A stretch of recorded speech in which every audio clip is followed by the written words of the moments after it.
I accidentally intentionally broke my stepdaughter's nose, and now life with my wife and stepdaughter might never be the same. Posted by you/prankuser2046. I know the title sounds bad, but please read and throw it away afterward, plus fake names. I, 38M, married Judd, 44F, a few years ago and acquired a stepdaughter, Abby, 14F, as a result. I started dating Judd when Abby was 8, met her when she was 9, and married Judd when she was 10. I'd say our relationship is okay, she doesn't act bratty toward me and respects me enough as her mom's husband. However, there is one glaring issue, her pranking nature. Abby loves to pull pranks. Some examples include hiding my car keys in a box with what looked like 100 dubs. I found them quickly because she failed to notice my keys had duct tape on them. Another time, she hid in the fridge, something I still find very weird, to scare the first person who opened it. Well, last Wednesday, I arrived home, and it seemed I was the only one there. Only my shoes were at the doorstep, and I even called out Judd's and Abby's names with no answer. This is somewhat normal, as Judd sometimes works late and Abby stays at school for extracurriculars. So, I played around with my dog, a German Shepherd and Husky mix, for anyone who might ask, for a bit and then decided to relieve myself. When I got to the bathroom, I noticed that the window cabinet was open. I thought nothing of it at first and unzipped my pants, but then I saw a shadow behind the shower curtain. I thought the worst and immediately punched the figure behind the curtain. Well, as everyone may have guessed from the title, it was Abby.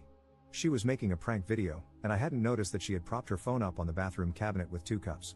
I'm not going to lie, I didn't hold back. I punched her as hard as I could. Her nose looked broken, and when I realized it, I flipped out, and so did she. After maybe 5 minutes of freaking out, I drove her to urgent care and informed Judd of the situation.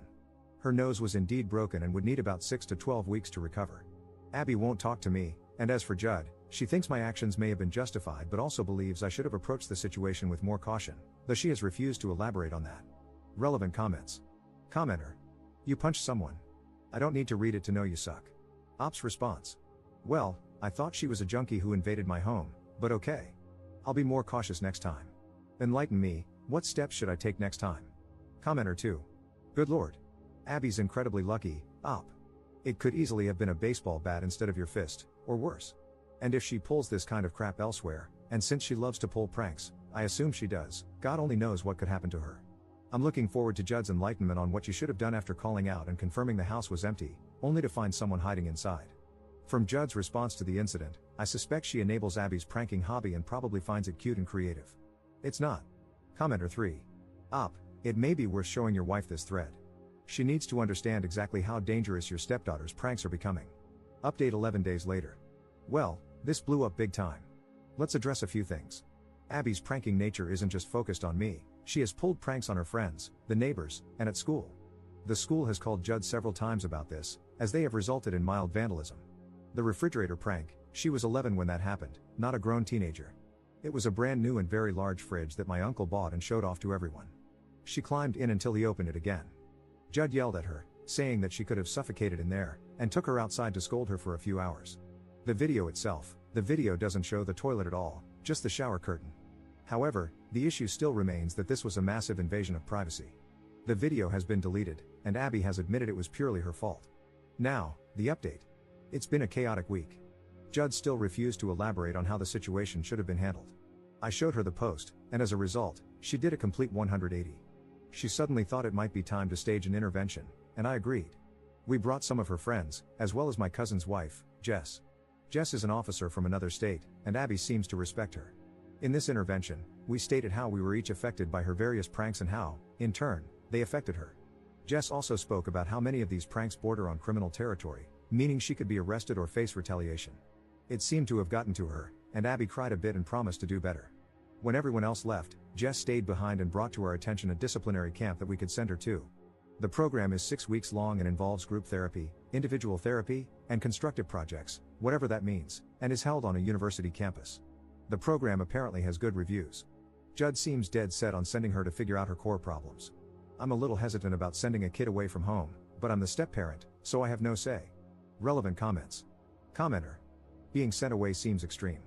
Have you looked into this program? Is it held at a religious college? She might end up abused at some of these types of teen rehabilitation camps or just exposed to kids who are worse. I realize it might not be your call, but I would suggest trying local therapy first, long before sending a kid away. Ops response. And I agree, sending a kid away from home will probably just damage them more. But Judd seems intent on dishing out the harshest punishment immediately, thinking that this will nip it in the bud. Or she doesn't want to be seen as an enabler. She changed her opinion really fast when I showed her the original post. Op adds an edit to his post. Okay, I swear Judd must be following my posts because now she's taking back what she said and is now thinking about doing what I and you fellow Redditors suggested in the first place, weekly therapy. So, we agreed that I'm going to find a therapist and front the bill for it since she didn't take this seriously in the first place. Commenter 2. Wait, why do you have to pay for her kid's therapy when she didn't take her behavior seriously? That doesn't make sense. Op's response. Because she doesn't know how to find therapists, she just wants to send Abby away. Commenter 3. Hasn't she ever heard of Google? Sounds like weaponized incompetence. Op's response. The program is free. Jess said that she could enroll Abby for free, which most definitely played a part in Judd wanting to send her there. Second update 7 months 2 weeks later. Well, it's been about 7 months, and there have been a few developments. Let's address some more things before getting into that. Up until recently, I've still been getting DMs asking why this brat is still in my house, why I'm friends with Jess, and why I named my wife Judd in my posts.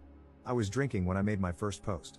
I saved a draft and went back to it after sobering up for a few hours, fixing a bunch of grammatical mistakes, but clearly, some got overlooked, and it just stuck. I was planning on calling her Judy. Jess and I are not friends. She is married to my cousin, with whom I have a good relationship, as well as with their 2 daughters and Jess's daughter. Jess has a serious problem with boundaries. As for why Abby was still living with me, you have to understand, I, her stepfather, broke Abby's nose. If word got out, it would look really bad. I would be seen as an abuser and might have even been arrested. Several comments pointed out that I should have saved that video for my own safety. I was pretty much going insane at that point, and my wife thought nothing of it, believing I should have just let it go until I showed her my original post. Honestly, I wanted to keep the intervention we had small and not involve her friends because I felt they didn't need to know about it. I just wanted her grandparents and Jess to show up, but I was convinced otherwise. So, the update. We decided to send Abby to weekly therapy. We agreed that I would find and pay for it, and if it worked, my wife would reimburse me. It did work. Abby improved a lot, and she realized how much damage she had done and is working to improve things. She even started doing volunteer work, which I didn't think she would do. She has apologized profusely, realizing how disgusting her prank was. She also deleted her TikTok account, claiming that's where she got all the ideas from. We decided to get her a new smartphone for her birthday 3 months ago as a reward for the improvements she made. We had taken away all smart devices as punishment. I don't think I mentioned that before. As for me and my wife, I gave her an ultimatum. Since therapy worked for Abby, it was time for us to go to couples therapy, or we would separate. We had been having problems even before this whole incident, and now it kind of had to be forced. For the past 2 years, we've been living more like roommates, and her enabling behavior was finally causing things to fall apart. She reluctantly agreed. It ended up being short-lived. During our sessions, she talked about how I blow things out of proportion and that I went too far by posting the incident online. She revealed that she had been following my posts, which is why she changed her mind about the camp. Our therapist then asked us both if we loved each other. I was honest and said yes, but it was becoming difficult. My wife, on the other hand, said she was in love with the idea of me. I needed a minute to process if I had heard that right, and she went on about how I was apparently a catch. I was younger than her, had a stable job, and owned a house, and she thought my loyalty was a bonus.